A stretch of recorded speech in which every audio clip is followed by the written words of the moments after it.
जिन लीलाओं की बात सुनी थी, जिन लीलाओं की बात सुनी थी, वो लीला मैं समझाता हूं। गोकुल के गलियारों से कुरुक्षेत्र का रण दर्शन तुम्हें कराता हूं। गोकुल में था जन्म लिया और नाम पड़ा था माखन चोर। अरे हरि का था सो हरि ने खाया, अपराध नहीं था ये घनघोर। शास्त्रों में वर्णित है, आहार तो बस है भूखे का, शुदा नहीं मिटाता 56 भोग किसी की, और कोई आभारी रूखे सूखे का। फिर बड़ा हुआ वृंदावन आया, फिर बड़ा हुआ वृंदावन आया, गोपियों संग था रास रचाया। अरे छोटी सोच लेकर तुम लांछन मुझ पे लगाओगे, वासना से पीड़ित हो शाश्वत प्रेम समझ ना पाओगे। जन जन में कृष्ण, हर रण में कृष्ण, जो प्रेम से देखो तो कण कण में कृष्ण। जिसने जाना प्रेम को उसके हैं तन मन में कृष्ण।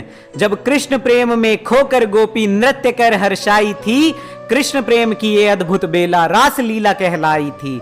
उस पावन लीला पर उंगली उठाकर, उस पावन लीला पर उंगली उठाकर छुपाते अपने तुम दुष्कांड हो। अरे नारायण को गलत बताकर कलंकित करते सारा ब्रह्मांड हो। 16,000 पत्नियां भी वो अपनाई, नरकासुर ने जिनके भंग किया था मान को।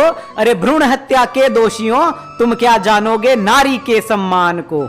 जब कंस धरा पर पटका था तो पीर हुई घनेरी थी, जब कंस धरा पर पटका था तो पीर हुई घनेरी थी। अरे क्या करूं नारायण हूं, वो चीख भी तो मेरी थी। वध जिसका हुआ है वो भी मैं, और मैंने ही करी वो हत्या है। जो नारायण छल करते हो तो ये ब्रह्मांड ही सारा मिथ्या है। ऐसा कोई अमृत कवच नहीं है जिसको ना भेद सके नारायण। कर्णवध यदि छल लगता हो तो पढ़ी तो होगी तुमने रामायण। अरे रावण का संहार हुआ था तब उदर में उसके अमृत था।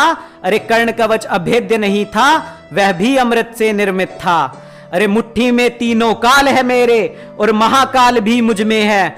सहस्त्र सूर्य समाहित मुझ में, जो दिखते तुमको जग में है। मुझसे ऊपर कोई श्राप नहीं है, मुझ में वरदान खत्म हो जाता है। मैं ही वह पार ब्रह्म हूं जो नियति का चक्र चलाता है। भूमि के श्राप का मान रखा था, और मान रखा था परशुराम का। यदि पक्षपात ही करना होता, कर्ण कवच भी ना होता किसी काम का। सृष्टि रचने वाला ब्रह्मा, ब्राह्मण हूं मैं, शूद्र मैं ही हूं। और विध्वंस जब होगा धरा पर, वो प्रलयंकारी रुद्र भी मैं हूं। मैं पार ब्रह्म हूं, मैं रचना में हूं, सृष्टि की संरचना में हूं। मैं ही हूं जो महाकाल हूं, कभी मां की ममता सा कोमल हूं, कभी